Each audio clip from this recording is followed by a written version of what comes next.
From the PEP Radio Newsroom, this is the daily news for July 1st, 2026. These are the stories we are covering at this hour. The Supreme Court on Tuesday upheld state laws barring transgender girls and women from playing on school athletic teams in another setback for transgender people. The court's six-justice conservative majority, which has repeatedly ruled against transgender Americans in the past year, ruled that state bans in Idaho and West Virginia don't violate the Constitution. The court unanimously found that barring transgender girls and women doesn't run afoul of the federal law known as Title IX, which prohibits sex discrimination in education. Justice Brett Kavanaugh wrote for the court that states may maintain women's and girls' sports for biological females to address safety and competitive fairness concerns. The Constitution and Title IX do not require an overhaul of women's and girls' sports throughout America.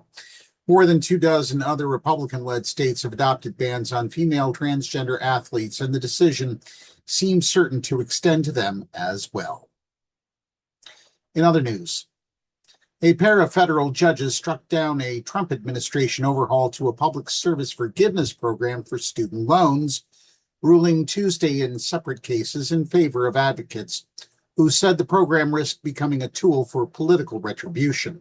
U.S. District Judge Myung Jeon in Massachusetts vacated the U.S. Education Department's changes, saying they overstepped the agency's power and threatened to violate First Amendment protections for free speech. The ruling came in response to a pair of lawsuits filed by more than 20 states, along with a coalition of nonprofit groups and cities.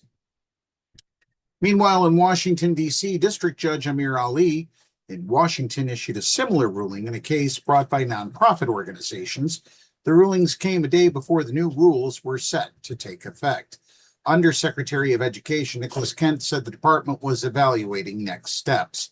The department stands behind this common sense policy to ensure that taxpayer dollars are never used to subsidize illegal activities, Kent said in a written statement. Congress created public service loan forgiveness in 2007 to encourage college students and graduates to work in government and nonprofit jobs after graduation. It promised to forgive their federal student loans after they worked in public service jobs for 10 years. And finally, authorities arrested 4 adults on felony child endangerment charges after discovering 16 children in dire need of medical treatment Tuesday in a rural southern Ohio home. The Ohio Bureau of Investigation and local sheriff's department searched a home in the small village of Hamden, where they found the kids in what officials call deplorable conditions. Conditions you cannot even imagine people being in, let alone children being in, Ohio Attorney General Andy Wilson said at a news conference. Law enforcement arrested Gary Siders Jr., Gary Siders Sr., Christina Siders, and Elizabeth Siders. They have not yet been arraigned and assigned public defenders. Vinton County Prosecuting Attorney William Archer said they were being charged with second-degree felony child endangering because it involves serious physical harm. Officials did not confirm if the children were related, but said it was not a human trafficking situation.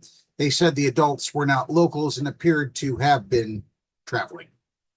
That's the news at this hour.